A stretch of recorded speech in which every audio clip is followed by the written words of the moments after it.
In 1943, Louis Glazer started a small plastics molding company in Hollywood called Precision Specialties. Its first products had nothing to do with toys. One of them was reportedly a washing machine part, made on contract for another company. The company didn't start out making model kits. It molded plastic on contract for other businesses, then branched into toys, including small Ho-scale train sets, the kind of novelties that filled dime stores after the war. By the late 1940s, working out of Venice, California, Glazer landed on something bigger. A new material called polystyrene had become cheap, stable, and easy to mold. Suddenly, a toy company could make something else entirely: miniature, detailed, buildable versions of cars, ships, and airplanes. The company rebranded around this one material under the name Revell, and the plastic model kit as we know it was born.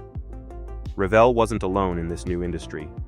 Rivals like Amt Ertl, Lindbergh, and Testers were all racing for the same shelf space in the same drugstores, and for much of the 20th century, Revell held a dominant share of that market.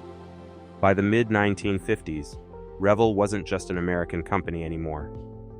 In 1956, a subsidiary called Revell Plastics GmbH opened its doors in Bielefeld, West Germany, then moved headquarters to nearby Bunde the following year. On paper, it answered to the American parent. In practice, that wouldn't stay true for long. Starting in the 1970s, the German branch began developing its own kits, its own tooling, and its own identity, separate from whatever Revell USA was doing back home. Back in America, Revell was about to go through the first of several ownership changes that would define its next 4 decades. By the early 1980s, it was owned by a French toy company, Generale du Jouet, which ran into its own financial trouble and sold Revell off again by 1983. 3 years later, Revell merged with Monogram Models, a rival kit maker, in a deal backed by Odyssey Partners, a New York investment firm. The combined company took the name Revell Monogram and moved to Northbrook, Illinois. A hobby company built by a hobbyist was now a financial asset, passed between investors who had never built a model kit in their lives. In 1994, Hallmark Cards bought Revell Monogram outright for $85 million and folded it into its Binney and Smith division, the same division that made Crayola crayons. For the next 13 years, the company that once built the rocket and space capsule kits of the 1960s space race sat on a corporate org chart next to a box of crayons. Meanwhile, the German branch kept quietly building something separate. In September of 2006, Revell GmbH formally split from Revell Monogram LLC and became fully independent. By multiple industry accounts, its revenue had grown to rival, and by some measures overtake, the American business that created it. It was clearly no longer the junior partner. In May of 2007, Revell Monogram was purchased again, this time by Hobbico Incorporated, a hobby industry conglomerate. Hobbico didn't stop there. In 2012, it acquired Revell Germany too, briefly reuniting both halves under one roof. On paper, this looked like consolidation and strength, a single company controlling the historic American brand and its stronger German counterpart at once. But conglomerates, built through acquisition, carry a specific risk. Their stability depends entirely on the parent company holding everything together, and Hobbico was about to run into a problem that had nothing to do with model kits at all. To understand what actually happened, you have to zoom out from the boardroom and into American living rooms. As far back as the early 1980s, hobby industry trade groups were already sounding the alarm. A 1982 Wire report quoted a spokesman for the Hobby Industry of America, worrying that video arcades were pulling kids away from model building. Plastic kit sales were still hovering around $216 million a year, a big number industry insiders already saw as flattening out. That was decades before consoles, the internet, or smartphones. Every new screen that followed competed for the exact same thing a model kit needed: hours of quiet, undivided attention. The retail world model kits depended on was disappearing too.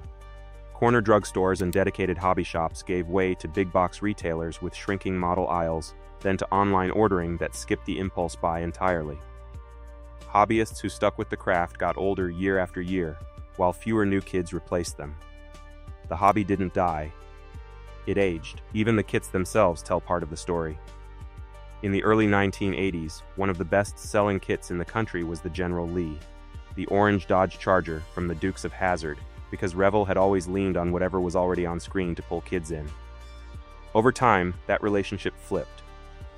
The screen itself became the destination. And as pre-built die-cast collectibles grew popular through the 90s and 2000s, even kids who wanted a model car on their shelf increasingly skipped the building part entirely. If you're finding this useful, go ahead and subscribe now, because here's how that pressure finally caught up with Revell's American ownership. On January 10, 2018, Hobbico Incorporated filed for Chapter 11 bankruptcy in a Delaware court. The filing named Revell Incorporated directly alongside its parent. Over the following months, Hobbico's businesses were auctioned off piece by piece, one division at a time, to whichever buyers would take them.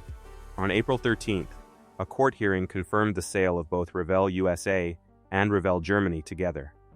The Elk Grove Village, Illinois office closed that same day, and at least 15 employees lost their jobs. Within weeks, what remained of the broader Hobbico shell converted from Chapter 11 into a full Chapter 7 liquidation. The buyer of Revell was not an American toy company or a rival kit maker. It was a German investment group, Quantum Capital Partners, acting through an entity called Blitz, at a price of roughly $3.9 million, a fraction of what the Revell name had once been worth as a global brand. Here's the part of the story that gets left out when people say Revell simply died. It didn't, not entirely. Revell GmbH, based in Bunde, Germany, is still operating today as one of Europe's leading model kit makers. There is technically still a company called Revell USA, but it isn't the one Glazer built. It now exists only as a warehouse and import operation, receiving kits made under German ownership and passing them to American distributors. The decisions, the tooling, the actual manufacturing, all of it lives in Germany now. The independent American company that Glazer built in Hollywood, moved to Illinois, and sold 4 separate times, is gone. But the branch once treated as its junior partner outlived it, and now carries the name forward on its own terms. The German branch survived because it spent decades building its own tooling, its own kit lines, and its own audience, independent of whoever was signing the checks back in Illinois. It never depended on a single American parent company for its survival, and when that parent finally failed, the German branch simply kept going. The American branch kept getting absorbed into larger financial structures, each one treating the model kit business as one piece of a bigger portfolio. When the largest of those parents finally went bankrupt, it took the American half of Revell down with it. Not because nobody wanted to build model kits anymore, but because the company itself was no longer built to stand on its own. The Revell name is still on shelves. It's just not the same company, not from the same country, and not selling into the same kind of childhood it was built for. If you want to see how a similar story played out for another American toy giant, that video is on screen now. Subscribe so you don't miss the next one in this series.